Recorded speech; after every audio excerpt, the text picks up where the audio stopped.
chiamo Fran Graziella, sono 34 anni che sono sposata e mio marito fa il pastore e seguo mio marito. Di più era per l'amore, perché io volevo bene a lui e mi sono innamorata di lui e sono andata per essere con lui.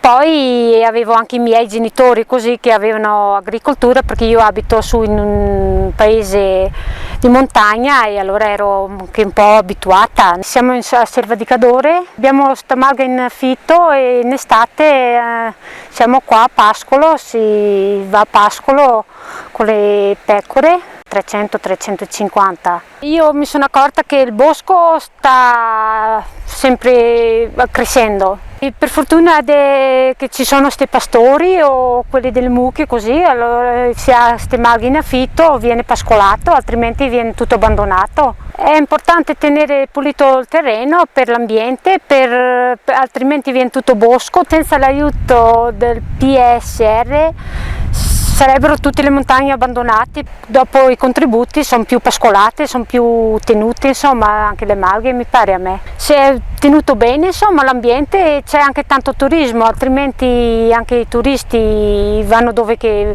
vedono bello, pulito e tenuto, insomma.